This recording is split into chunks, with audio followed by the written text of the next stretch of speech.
illegal mining, you deal with criminals. So what they feed you, you cannot always just take for granted and go on that. So you need to first establish what the true situation is before you start working. And then you need to strategize how you're going to deal with it, because by just sending your guys in there, the likelihood is good that your guys might be abducted, kept for ransom, and there might be other things coming to play.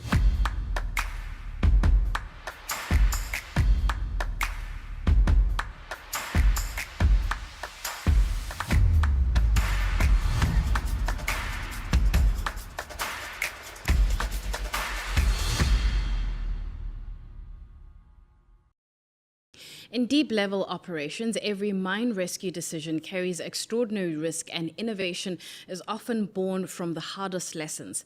The Buffelsfontein incident brought those realities into sharp focus, drawing national and international attention to the limits of existing rescue capability and to the tech and leadership required when there is no margin for error.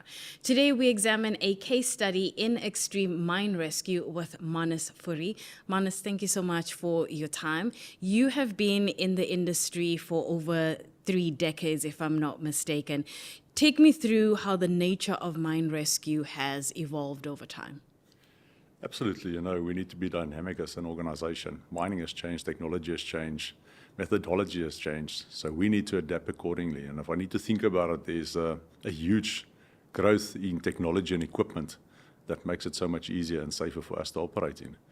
And if you look at mining technology that's out there, you need to make sure that you're on top of your game all the time, staying with the mining industry and making sure that we have the right stuff if something goes wrong to go and save people. Yeah, I mentioned in my opening intro that the Buffelsfontein incident captured both local and international attention. From your experience, how fundamentally different was that particular situation versus other mine rescue operations we've seen in the past? I think this was quite complicated if you look at the magnitude of people that was involved. We're looking at 324 people, of which there were 78 deceased at the time.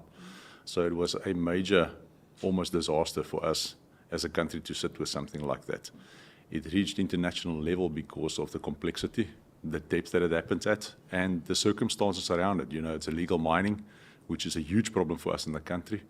And at that depth of 1,289 meters, you need to have the right equipment and skill and knowledge to go and take them out.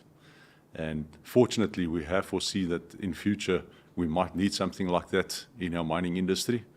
And yes, we had the equipment and we could respond to go and take them out. Let's talk about that technology, because you've got the mobile rescue winder, and it's been described, as I read here, a revolutionary technology. What was the problem that this particular technology was trying to solve? And I suppose with the same way, let's look at the vision that it has translated to now. Yes, we identified that we're having deep shafts in South Africa. If you look at the top 10 deepest mines in the world, I think most of them are sitting in South Africa. I think 6 or 7 of them is here. And that brings its own complexity. We have aging mines, aging infrastructure.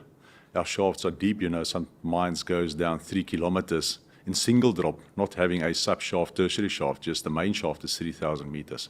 So if something should go wrong, of which we had incidents in the past in South Africa, what are we going to apply to go and serve the mining industry?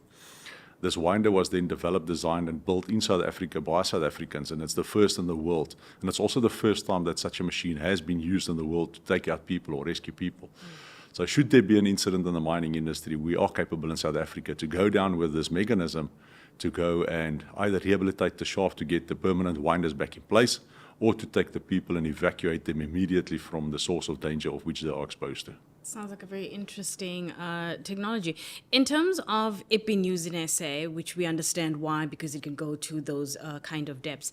Since it's been used, have you seen other interests from other regions, other companies wanting to understand how it works and perhaps use it?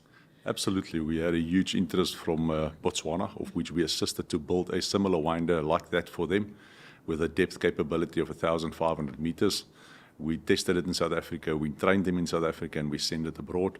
So that was one of the success stories that came out of the build from ours. I've also seen quite recently Australia is busy building a winder similar, of which has not yet been used successfully. And then I've also seen one in Poland. And then in South Africa, we also have a smaller version of that's serving our coal mine industry, which is quite interesting. This one, which we used in this instance, is an electrical driven machine, And the one that we do have in our Evander region serving the coal mines is a hydraulic version that goes down 1,000 meters. The only difference is that the one can take 6 persons, which we used, and the one in Evander takes 1 person at a time, and it's a rescue capsule, similar than what was being used in the Chile rescue, of which we had an influence to give some technology from our side to develop and build and design the capsule they used. When it comes to the technical risks, what are some of those risks that are involved, especially when you are deploying a winder in such live emergency conditions? The problem is communication, view, and then also the area which you work in. With this instance which we had, it's an old abandoned shaft. Infrastructure has been damaged and thrown down the shaft and scraped away. We were not sure what was the integrity around the shaft barrel, if it would last and uphold the weight of the truck. The truck is weighing 45 tons, and if that structure had to be damaged, it would have been more complex for us.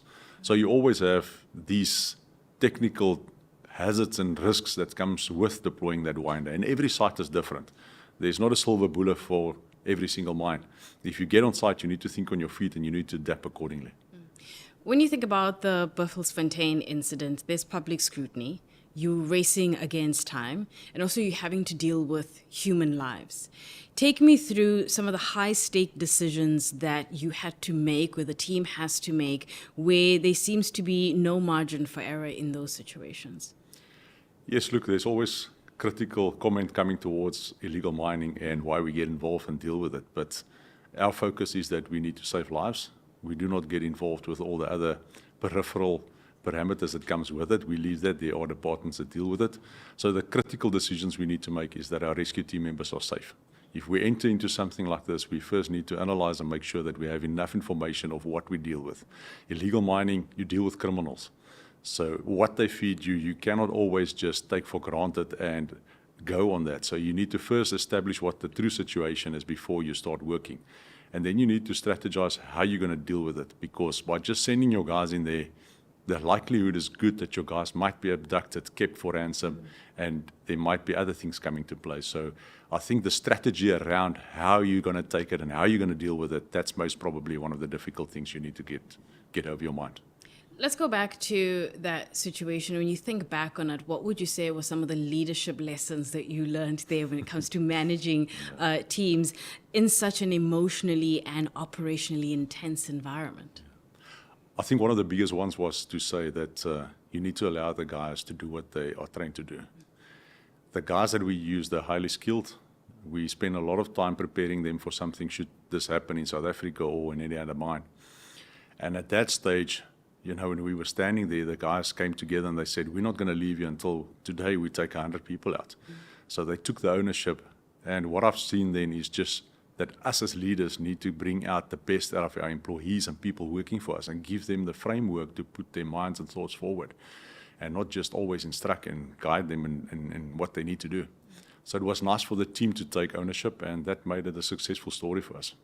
With rescue operations, there's always this difficult question or questions that come around recovery versus actual rescue and what decisions to make when, especially at a time where you've got families, you've got regulators, and also operators having differing views. How do you manage that situation? We see every situation as a rescue situation, but you also need to be clear in mind that at one stage, or with the knowledge and experience you have over the 100 years of existence as mines rescue, we can see and we can judge when it's going to become to a recovery. And even if it's a recovery, you still want to give closure to a family of which would like to get the remains back. So it's a difficult situation, but we try to do that as well. But we do take a more cautionary approach should it be a recovery situation. If it's a rescue, we go flat out and we make sure that we get that person out as quick as possible. But if we can establish it's a recovery, then we take a more cautionary approach to the risks that we do take. I was reading up a little bit about you. You serve on the International Mines Rescue Body. And I'm curious here, when it comes to collaboration, which has been the big theme, at least when we've had other interviews for MITV, the word collaboration partnerships is quite prominent. How does global cooperation influence preparedness for extreme events like Buffelsfontein? It's extremely important, and I'm glad that I'm serving on that board because it gives us as a country, South Africa, the view of what's happening in the rest of the world. Every second year we get together, we've got a huge conference, and it's been growing every time. We were fortunate to have it about a couple of years, 4 years back in South Africa, and it was highly attended by the international delegation. And it's a platform where all the countries share knowledge and experience and technology. And a lot of the stuff that we use in South Africa was brought back from these platforms. And likewise, a lot of the stuff that we do, which I have shared, was used in other parts of the world. I mean, we just took an approach quite recently, since 2017, that we expand into international base and also up into Africa. And there's success stories of which we have assisted our SADC countries in putting up mines rescue on site, having the knowledge and expertise and equipment and resources available to do so. When it comes to these platforms, as you interact, whether it's every few months or, you converse with other peers in the industry, what's the big discussion point or the biggest focus right now as the body? Efficiency and the safety of rescue team members. I think it's one of the most critical points is to make sure that as far as possible we can keep our guys safe. Sadly and unfortunately in South Africa over the last years or over the duration of Mines Rescue Services existence, we lost 41 of our rescue team members, which was sad for us. So there isn't a knowledgeable book or literature or person that can teach you how Mines Rescue Services work. The knowledge that we do have comes over the years. And that is what we share on these platforms to make sure that we're more efficient and more safe whenever we respond. Speaking of knowledge, what can other jurisdictions learn from South Africa's experience, especially when it comes to deep-level rescue operations? A lot because of the complexity of our mining. Our miners and our rescue team members are trained in a different level than what the rest of the world is being trained. If I have to compare to what other countries are doing and how they train their rescue team members, I need to stand for that South Africa Mines Rescue Services rescue team members are trained to the next level. And it's not purely because we think we could and how we train them, but we need to train them for what conditions they will be exposed to when they go underground. With our mines, we're sitting with huge seismicity, we're sitting with heat, and when there's fires underground, there's seismicity increase and also the heat increase even more. So the complexities are completely different than what the other people in the world bear with. Mannas, thank you so much for your time. For more mining insights, you can go to miningindaba.com.